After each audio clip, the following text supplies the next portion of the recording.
Uh, Hello, good evening from Tallinn. I'm Mr. Margus Matt. I'm the Undersecretary for Cyber Affairs at the Ministry of Defense in Estonia.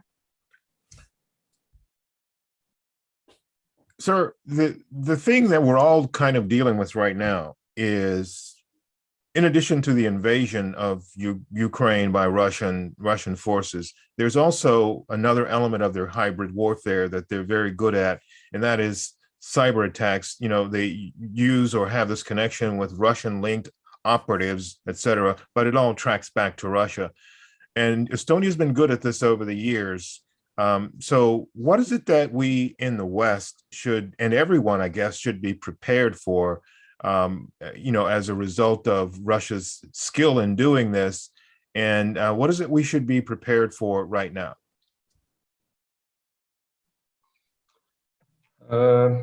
First of all, I think we would need to acknowledge, every one of us in the Western society, that the Russians have very good capabilities. They have put a lot of resources into their cyber activities and cyber capabilities.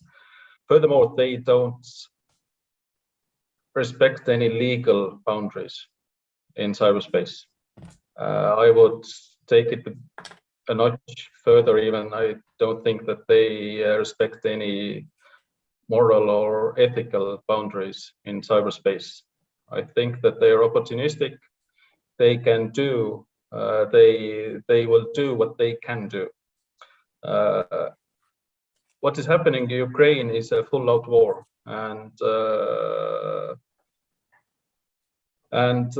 what we are preparing ourselves for is that if there is any spillover in cyberspace also for the Western countries, for the NATO countries, and if Russia should use its cyber capabilities on other countries as well. Talking about Estonia, I think that I'm not wrong in saying that we have been under constant cyber attack since 2007. Our cyberspace is constantly being scanned. There are break-in attempts all the time.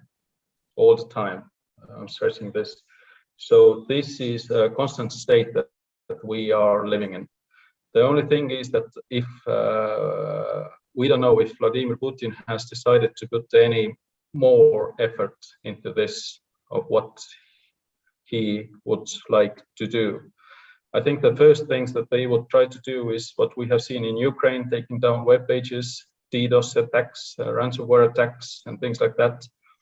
But I think that where we should be very careful and especially protect is the critical infrastructure,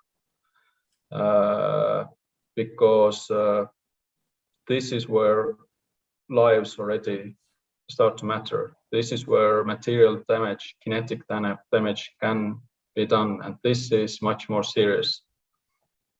And this is what we should prepare ourselves for. What we are doing, as I explained, this is constant for us. We are a very digitalized society. All our public services are heavily relying on cyber use, and we have layers of protection. We are using, bluntly speaking, the zero trust technology in that sense. Our architecture is based already on being a hard target.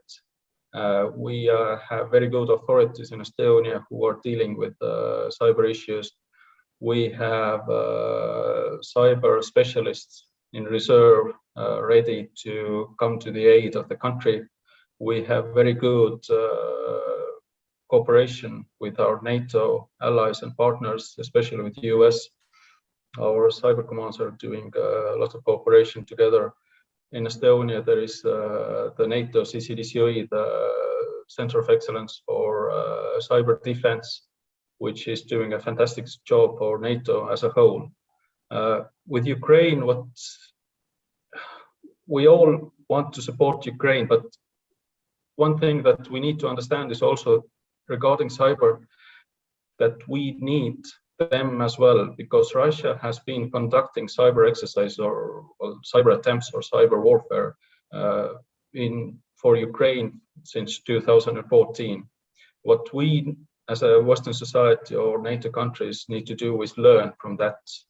And this is where we need Ukraine's help as well. So they can help the Western society, NATO, EU, other countries as well, to tell us what is happening so we can prepare for that. Because once the Russians have tried it in Ukraine, it's only a matter of time when they have enhanced their weapon that they have tried there, and they will use it on Western society. Okay. So I think it goes both ways. Mr. Matt, you've answered most of my questions already there. So I only have one more for you then. And this question would be, have you seen in Estonia any increased cyber activity against your country from Russia? We are in, how to say, in heightened mode at the moment. We have seen scans in our cyber networks, but nothing major to report about. As I explained, this is a normal everyday life for us. We are being scanned all the time. But we have been scanned on a large scale before, and usually what it means that they are preparing for an attack in that sense. I'm not saying that we predict an attack at the moment. We don't have any intelligence data to back that up or say that we would be under attack, but we are in constant readiness. And at this moment of time, I think, well, considering what is happening in Ukraine, I think because of that we have heightened our defense posture even more, and we are monitoring it more and more 24/7. All right. Is there anything you want to add that I haven't asked about that you think is important? I don't have words enough to describe what Russia is doing in Ukraine at the moment. This is attack on Western society. It's not only Ukraine. And it doesn't matter if they're using cyber or kinetic forces or tanks or Iskander missiles or whatever. This is unheard of. I don't have any words to say that this is a violation of international law would be a major understatement. This is a full-on scale of wars since we haven't seen since the Second World War. This is unheard of, and we are doing everything that we can to help Ukraine and yeah, in cyber as well. So we've had very good contacts with Ukraine, and we still have them.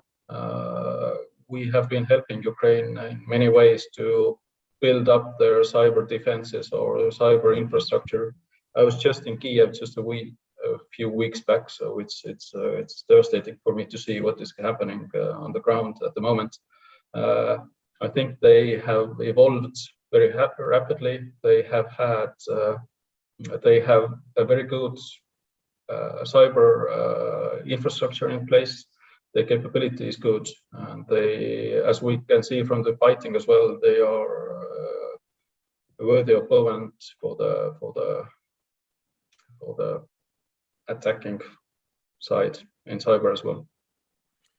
Well, thank you, Undersecretary Matt. I appreciate this, and I appreciate your candor, and you've been very, very blunt and to the point about what Russia's doing, and I thank you for sharing that with us and your expertise as well. So I hope you have a good evening, and I know things are going to be rough for a while, but we'll be here to continue to cover it. So thank you very much again. Thank you.